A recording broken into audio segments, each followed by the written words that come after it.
Baik, Assalamualaikum warahmatullahi wabarakatuh. Selamat malam. Eh, Pada pertemuan kali ini kita akan membahas tentang subtema tentang menentukan topik penelitian. Ya, seperti kita ketahui bahwa ketika semua mahasiswa S2 itu diwajibkan untuk eh, membuat sebuah penelitian, yang penelitian itu harus kemudian dituangkan dalam sebuah jurnal ya, apalagi yang by riset itu jurnalnya harus terindeks Scopus. Nah, ketika kita ingin menentukan topik penelitian, maka ada langkah-langkah yang harus kita lalui, di mana supaya penelitian kita itu bisa selesai sampai akhir.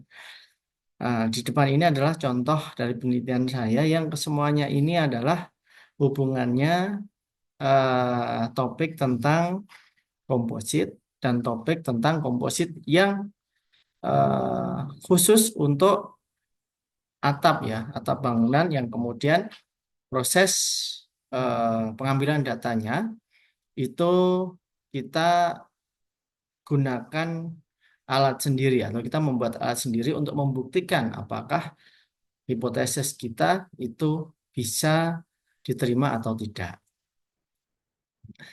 Yang pertama adalah ketika kita akan mengambil topik penelitian itu, yang pertama, bagaimana kemudian topik penelitian yang akan kita ambil itu akan lancar dari awal sampai akhir. Artinya, step pertama, ya, mulai kemudian kita mencari permasalahan, studi pustaka, sampai nanti kita mendapatkan data dan kita analisa datanya berdasarkan dengan teori yang ada, itu bisa lancar gitu.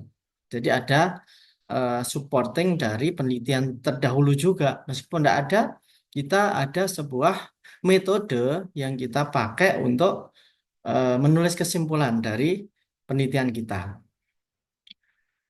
Berikutnya adalah kedalaman. Nah, kedalaman ini ada perbedaan ya dari S1, S2, dan S3. S2, S3 itu ada kemiripan. Jadi ketika kita kemudian mengambil sebuah topik, itu kalau S1 satu topik itu sudah cukup atau satu variabel. Kalau S2 dan S3 itu harus lebih dari satu variabel yang kemudian kita bandingkan atau parameter ya. Misalkan kalau yang di sini ada parameter kalau di penelitian saya ini itu berupa konduktivitas termal, terus kemudian jenis apa? Jenis kalau ini jenis batunya ya. Jenis batunya bisa ukuran batunya, terus kemudian komposisi yang ada di batunya kita bandingkan dengan hasilnya penurunan temperatur yang kemudian penurunan temperatur itu berakibat dari penurunan suhu ya. Jadi apa istilahnya konduktivitas termal dan suhu yang ada di ruangan itu kemudian bisa terpengaruhi oleh pelapisan komposit ini. Jadi topiknya harus relevan, dapat diteliti, menarik bagi pembaca. Menarik bagi pembaca ini termasuk bagaimana cara kita menyampaikan. Langkah berikutnya adalah memahami minat pribadi Bapak dan Ibu sekalian. Jadi minatnya di mana? Jangan sampai kita meneliti sesuatu yang kita tidak minat. Jadi kita tidak enjoy, tidak happy gitu ya. Ah, kalau dulu ketika saya mengambil judul ini, itu ada sebuah minat pada diri saya untuk membuat sebuah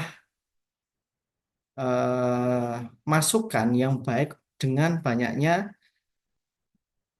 penggunaan atap logam yang berefek pada pemanasan baik di atas maupun di atas maupun di bawah bangunan atau atap itu sendiri.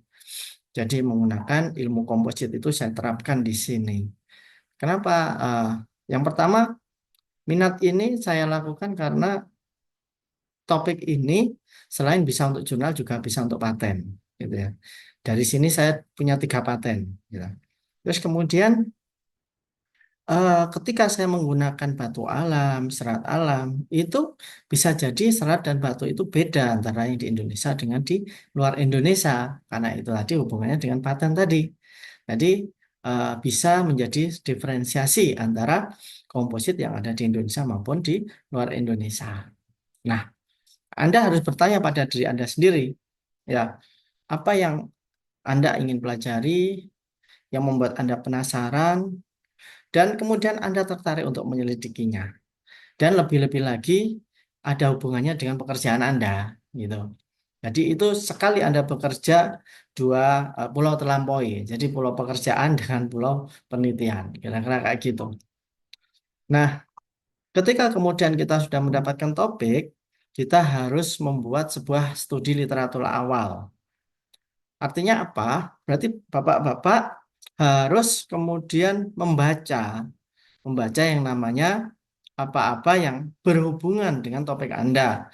Misalkan kalau eh, saya studi literatur tentang apa itu karena hubungannya komposit ya saya mempelajari jurnal-jurnal tentang komposit.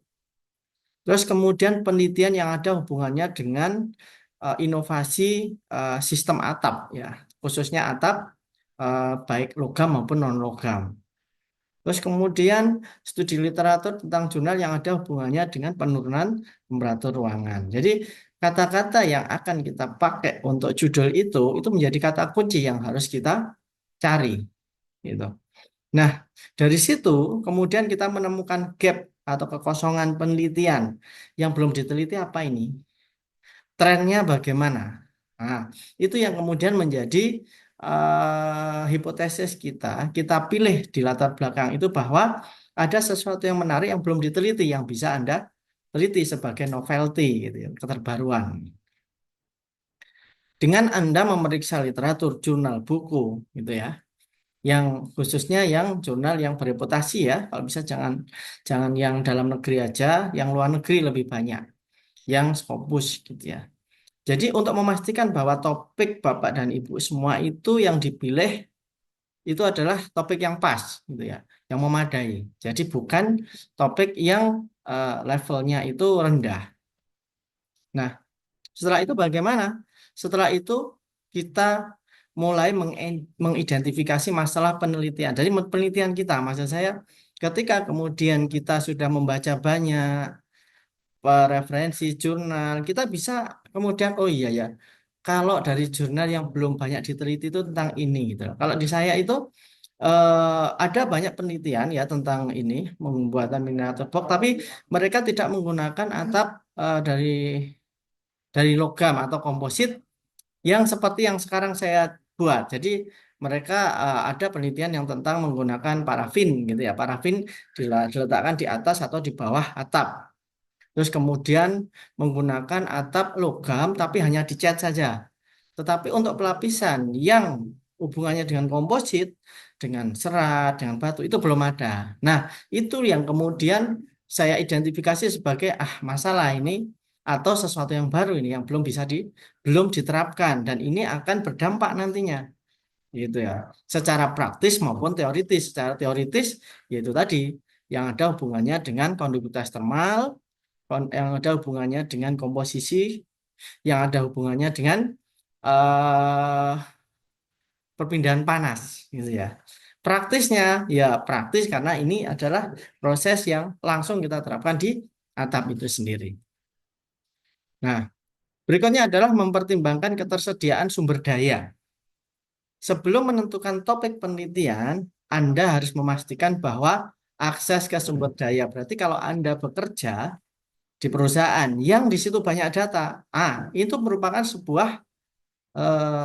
apa sebuah kesempatan bagi jenengan semua untuk bisa mengakses sumber daya yang ada di situ, data yang ada di perusahaan atau data yang Anda bekerja di dalamnya, yang Anda dapat mendapatkan data itu. Atau ketika Anda mau mengambil atau mencari material yang berhubungan itu, Anda bisa melakukan. Jangan sampai Anda kemudian mengambil sebuah material yang material itu ada jauh di luar negeri misalkan. Nah, itu kesulitan nanti Anda baik biaya maupun eh, materialnya itu sendiri. Nah, salah satunya adalah Anda bisa searching di Shopee misalkan ya, di Tokopedia, atau Anda mengambil di beberapa tempat yang ada di sekitar jenengan semua. Kenapa? Karena itu nanti berhubungan juga dengan waktu, ya. Semakin lama Anda mengambil atau mencari bahan dan tidak dapat-dapat itu akan memboroskan waktu dan keahlian. Keahlian itu ada hubungannya dengan bidang Anda. Data literatur ini, kalau Anda sudah punya data dan literatur di tempat pekerjaan Anda, itu lebih bagus lagi. Tinggal Anda mencari kecocokan dengan judul topik yang akan Anda dapatkan atau Anda ambil. Berikutnya adalah Anda harus menghindari topik yang membutuhkan sumber daya yang sulit dijangkau, memerlukan biaya besar, dan pendanaan yang besar. Karena itu nanti eh, takutnya ketika memerlukan biaya yang besar, misalkan Anda harus uji, satu uji itu 10 juta atau 5 juta atau berapa. Kalau ada 8 spesimen sudah 8 juta gitu ya. Dan seterusnya. Gitu. Atau kemudian tidak hanya itu, untuk mengirim sampel itu membutuhkan biaya dan sampel ketika dikirimkan bisa jadi rusak dan sebagainya. Jadi itu harus kita pikirkan. Makanya disinilah kemudian kenapa contohnya ya saya membuat alat sendiri, kemudian saya merencanakan alat ukur sendiri, merancang sendiri. Artinya apa? Setiap saat saya bisa menguji di situ, di kampus gitu. Berikutnya adalah menyesuaikan dengan batasan waktu. Nah, karena ketika jenengan semua itu sekolah, itu ada waktunya, ada batas maksimal. Jadi cukup spesifik Anda harus mengambil tema itu jangan terlalu melebar. Dan kemudian topik atau tema itu kedalamannya harus kita tentukan juga.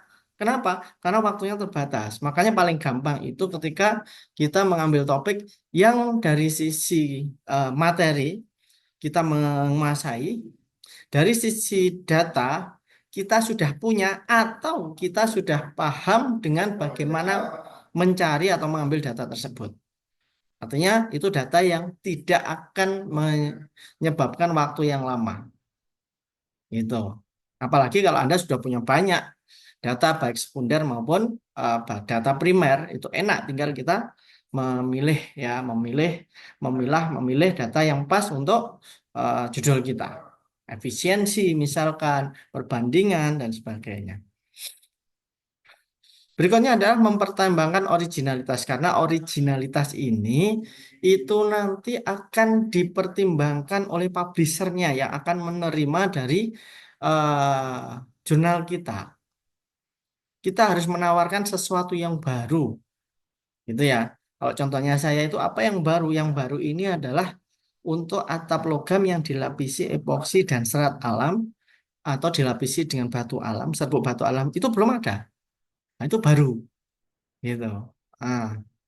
Jadi untuk jenengan semua ya silakan nanti dicari sesuai dengan keterbaruan yang ada di eh, tempat Anda bekerja atau apa yang ingin Anda lakukan, Anda teliti gitu.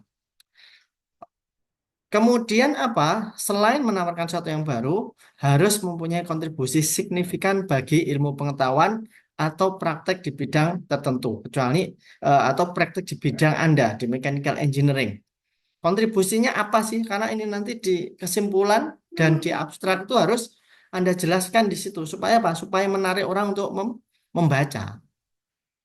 Nah, kalau nggak ada yang baru, originalitasnya nggak ada, ya orang nggak akan baca.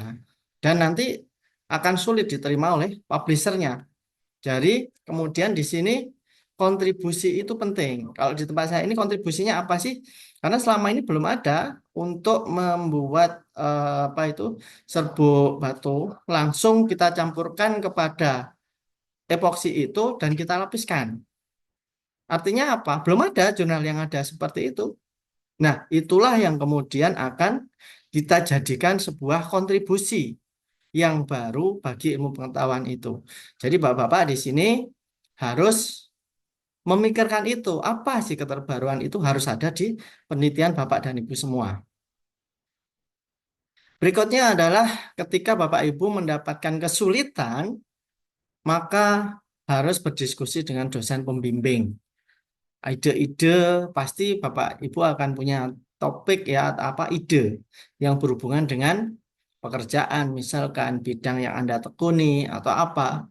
Nah, supaya itu bisa diukur dan itu sesuai dengan level pendidikan Bapak Ibu, itu bisa didiskusikan di dosen pembimbing karena nanti itu hubungannya dengan publisher juga. Publisher mau nggak kira-kira menerima dengan level dari penelitian Bapak dan Ibu itu.